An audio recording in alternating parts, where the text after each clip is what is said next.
الحكاية بتبدأ مع مجموعة من الناس وهم فاقدين الوعي ومرميين على الأرض، وفي وسط الفوضى دي كلها بنقابل شمولة، وده مقاتل خطير اتعلم أسرار الكونغ فو وقرر يخلص على مدارس الفنون القتالية علشان يبقى هو أقوى محارب في الصين ومحدش يقدر يوقفه. مع إن أقوى المعلمين اتحدوا شمولة وحاولوا يهزموه، إلا إنهم كانوا ضعفاء بالنسبة له، وللأسف كلهم خسروا إلا معلم واحد بس وهو المعلم شين كونج، وده يعرف فن قتال سري اسمه فن قبضة الموت، وقدر ان يفاجئ شمولة بمهاراته. شمولة بيهجم عليه وبدأ القتال بينهم. في البداية الاتنين كانوا متعادلين، وقدروا انهم يعملوا انفجار كبير في المكان بسبب قوتهم الرهيبة.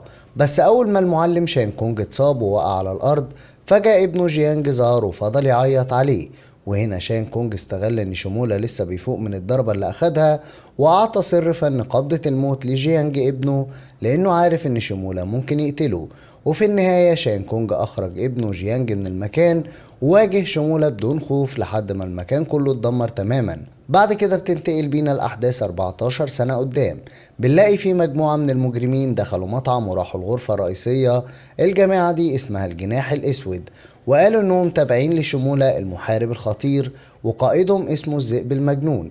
ده غير إنهم طلبوا من معلمين مدارس الفنون القتالية يستسلموا ويدوهم كل أموالهم، لكن المعلمين اتريقوا عليهم وفضلوا يستهزئوا بيهم. فالذئب المجنون اتعصب وأمر أتباعه يخلصوا المكان كله. بالفعل عصابة الجناح الأسود هاجموا المعلمين ودمروا المطعم تماما، لكن وسط الفوضى دي كلها في شاب مجهول الهوية كان بياكل ومش همه أي حاجة.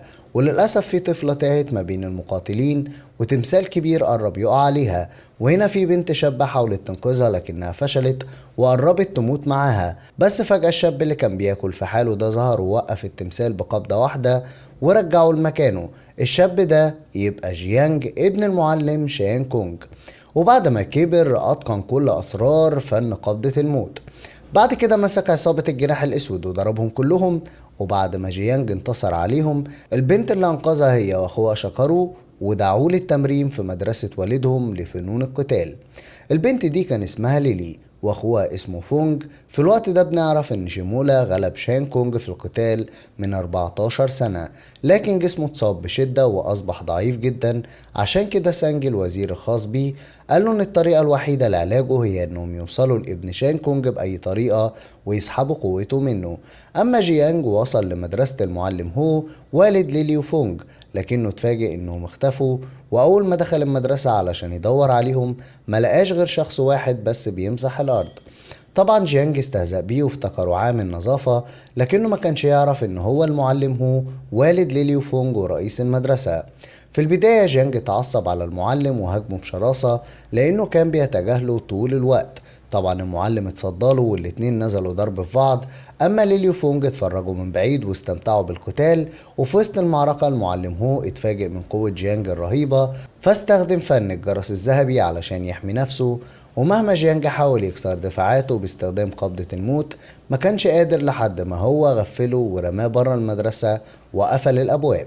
في الوقت ده الذئب المجنون وعصابة الجناح الأسود قابلوا سانج وزير شمولة وبلغوهم باللي حصل معاهم. فسانج عرف إن ابن شان كونج موجود في المدينة، بس شمولة أمر أتباعه يخلصوا على الذئب المجنون لأنه ضعيف. وهنا ظهر جونج المقاتل العملاق عديم الرحمة، ولينا مقاتلة النينجا المدمرة، وقرروا يتبعوا جيانج لحد ما يوصلوا له. بالليل معلمين مدارس الفنون القتالية اتحدوا وجمعوا أقوى تلاميذهم، لأن شمولة وأتباعه ممكن يغفلوهم في أي وقت. لكن فجأة الأنوار اتطفت، وأول ما خرجوا لساحة البيت كل تلاميذهم كانوا ميتين. وهنا زانج ومساعدته نينا سألوا واحد من المعلمين عن مكان جيانج، فالمعلم قال له إنه ما يعرفش. عشان كده زانج اختفى وأمر جونج المقاتل العملاق يخلص عليه بدون رحمة. تاني يوم الصبح المعلم هو كان بيروي النباتات، لكنه اتفاجئ بجانج اللي هجم عليه وحاول يغفله. جانج ترجى المعلم هون يدربه يعلمه أساليبه الدفاعية. فالمعلم سأله قال له انت عاوز تتعلم الأساليب دي ليه؟ في البداية جيانج حكى قصته لمعلم وقال له إنه يتيم ومش فاكر أي حاجة قبل عمر ال5 سنين ده، غير إنه في يوم من الأيام في قطاع طرق هاجموه هو والست المسكينة اللي ربته وخلصوا عليها. فجيانج اتعصب وقضى على قائدهم بضربة واحدة، ومن اليوم ده اكتشف قوته المدمرة بالصدفة. أول ما المعلم هو لاحظ إن جيانج عنده إصرار طلب منه يتبعه في صمت، وبعد فترة قصيرة الاتنين وصلوا لساحة كبيرة موجود فيها عمال كتير بيشتغلوا. فالمعلم هو طلب منه يركز ويراقبهم عن قرب، وهنا جيانج اكتشف ان الفلاحين بيستخدموا تقنيات سرية في الكونغ فو، وعرف انهم خبراء في الفنون القتالية، ده غير ان في شخص مجهول غفله وافقده الوعي. وهنا فونجا قال له انه هيطلب الدعم في اسرع وقت، واخد ليلي وراحوا المكان امن. اما جونج اتعصب بشدة وهجم على جيانج بدون رحمة.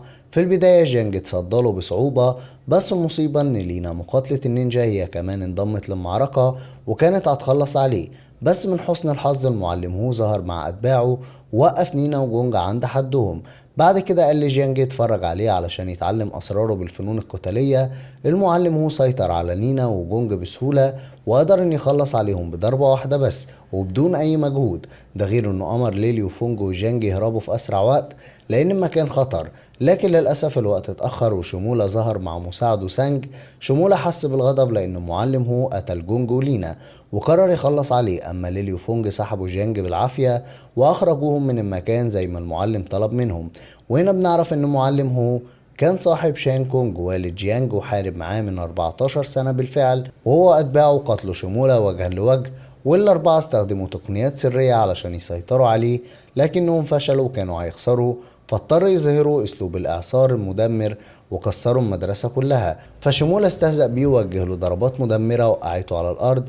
قبل ما جيانج يفقد الوعي استرجع ذكرياته وافتكر ان شمولة هو اللي قتل ابوه من 14 سنة، فوقف من جديد وركز طاقته بضربة قوية هزت شمولة في مكانه، لكن شمولة اتصدى له بصعوبة وخنقه من رقبته وبدأ يسحب قوته لنفسه. لكن ليليو فونج انقذه جيانج منه. اما المعلم هو استخدم فن الجرس الذهبي لحماية جيانج بأي طريقة، لأنه هو الوحيد اللي يقدر يهزم شمولة. بالفعل هو دافع عن أتباعه لحد ما هربوا بأمان، لكن في النهاية شمولة كسر الجرس الذهبي وخلص على المعلم هو. في الوقت ده ليليو فونج وأتباع المعلم أخدوا جيانج المستشفى وما كانوش عارفين يعالجوا جروحه، لكن واحد منهم كان موجود في حرب شمولة ضد شان كونج من 14 سنة وعرف إن طاقة جيانج مركزة في إيده اليمين، فطلب من ليلي تستخدم الإبر الصينية وتوجه طاقة من إيده لباقي جسمه. أما شمولة أخد عصابة الجناح الأسود واقتحم المكان، لكنه لما وصل اتفاجئ إن كل أتباعه فاقدين الوعي. وهنا بنكتشف إن الخطة نجحت وليلي قدرت تعالج جيانج، لكنه أصبح أقوى بكتير لأن قوة فن قبضة الموت انتشرت في جسمه كله مش في إيده بس، ده غير إنه استخدم أسلوبه المعلم هو مع شمولة ووجه له ضربة قوية، وفي النهاية الاتنين وقفوا قدام بعض. وهنا شمولة قال لجيانج إن المكان ده هو نفس المكان اللي قتل فيه أبوه وجا الوقت علشان يقتله هو كمان، لكن اتفاجئ من قوة وسرعة جيانج وما قدرش يسيطر عليه، فاضطر يستخدم أقوى تقنية عنده. وهنا جيانج أظهر الطاقة كاملة لفن قبضة الموت ووجه لشمولة ضربة مفزعة عملت انفجار كبير في المكان. جيانج قال نفس الكلام اللي أبوه قاله زمان، وهو إنه الوقت بيتغير والضعيف ممكن يبقى قوي ويرجع ينتقم. أما شمولة ما كانش عارف هو ما قتلوش ليه، فجيانج قال له إنه بيدافع عن الضعفاء مش للقتل.